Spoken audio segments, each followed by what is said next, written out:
My presentation is on Savior siblings. What is a Savior sibling? A Savior sibling is defined as a child produced with purpose to cure or alleviate illness in a sibling. An example is a child conceived and created to donate their stem cells to their sibling with leukemia. This is an ethical dilemma. The embryos are selected using pre-implantation genetic diagnostics and implanted using in vitro fertilization to produce an infant able to donate tissue for their sick sibling. Pre-implantation genetic diagnostics, or PGD, embryos are harvested from the mother and grown in petri dishes. These embryos cells are then harvested and examined for genetic imperfections. Chromosome abnormalities will be present. The cells are assessed for human leukocyte antigen and crossed to the recipient child to see if they are a match for transplant. If the cells are a match and lack genetic defects, the embryos are implanted into the woman via in vitro fertilization. In vitro fertilization. The embryo selected via pre-implantation genetic diagnostic as the match and most likely to aid in life-saving measures for the sick sibling is implanted into the uterus using in vitro fertilization. In vitro fertilization and pre-implantation genetic diagnostics used to conceive a child to save their sibling creates an ethical dilemma. This process strikes the question, is this ethical? When scientists can select and discard certain embryos due to their genes and chromosomal status, does this cross a moral and ethical line? Could this process be deemed as unnatural? How ethical is it when the unmatched or defective embryos are then discarded? Let's view this ethical dilemma versus the code of ethics. Autonomy is the right to make one's own healthcare decisions. As an embryo being developed to produce tissue to give to another human being, this creates a dilemma in autonomy. The siblings' rights are infringed due to their inability to decide for themselves, lacking any informed consent. When the child becomes an adult, but then still has a sibling that requires treatment, the adverse effect on their autonomy could be detrimental to their mental health, as they may not want to continue with medical procedures and repeated donations to their sibling. Beneficence, as do good, can relate to the fact that the sibling is produced just to save their ill sibling. Justice compared to fairness, and this brings us to the topic of, is it fair to only be produced to save somebody else?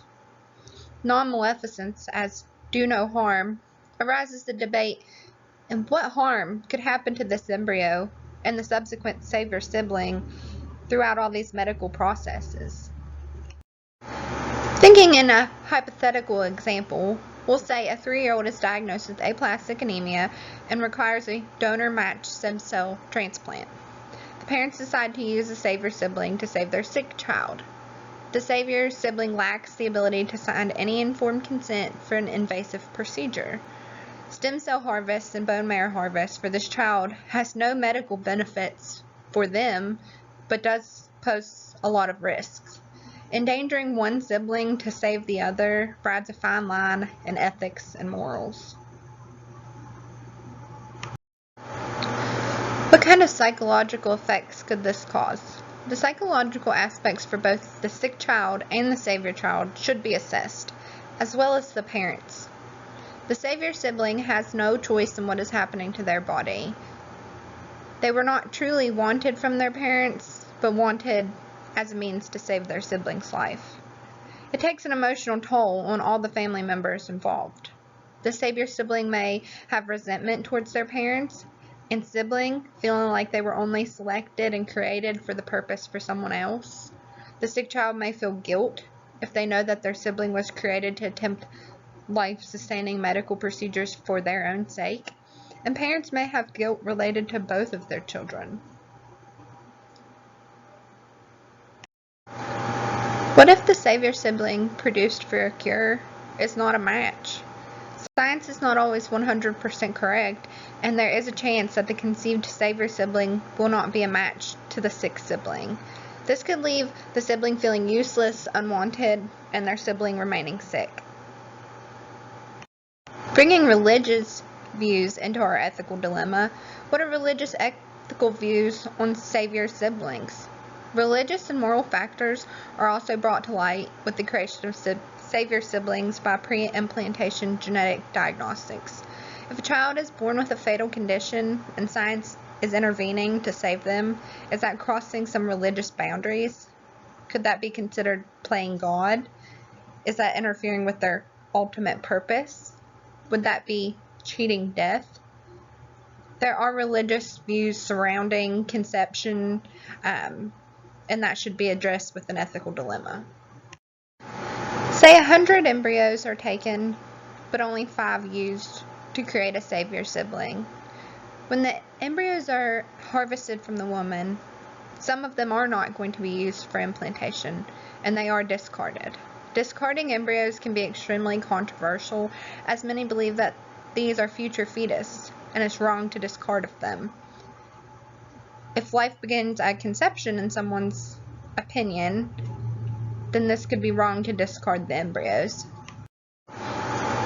Designer babies and pre-implantation genetic diagnostics. Pre-implantation genetic diagnostics can be used to select embryos with or without certain traits.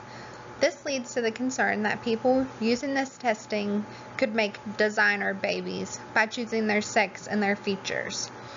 This would make the ability to choose male versus female babies, or blonde, or blue eyes, or whatever features the parent would prefer.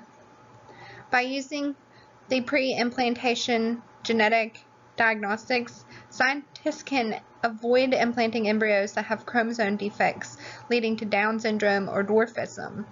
Is this ethical, that we can avoid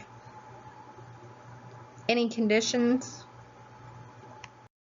When discussing resolutions to savior sibling ethical dilemma, we are aware that ethical dilemmas are not easily resolved. Some resolutions that I could think of for this ethical dilemma include umbilical cord blood. It is rich in stem cells, which can be used to assist in the treatment of many diseases like leukemia and aplastic anemia.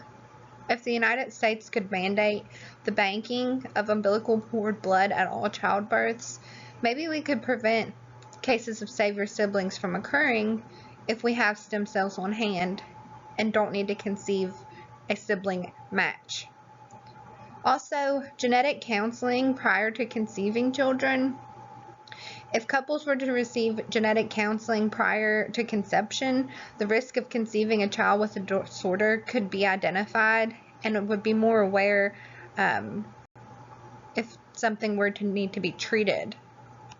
Reviewing the resolution ideas for this ethical dilemma. Although genetic testing prior to conception sounds like a good resolution, it would be hard to maintain considering the amount of doctor's appointment and financial aspects included with this. There are many unplanned pregnancies that would be hard to keep up with, and some pregnancies that never go to the doctor. Banking cord blood is the best resolution to the savior sibling ethical dilemma, in my opinion. If it were a standard with every birth, the availability of stem cells for the use would be available for every child. This would limit the amount of savior siblings that would need to be created.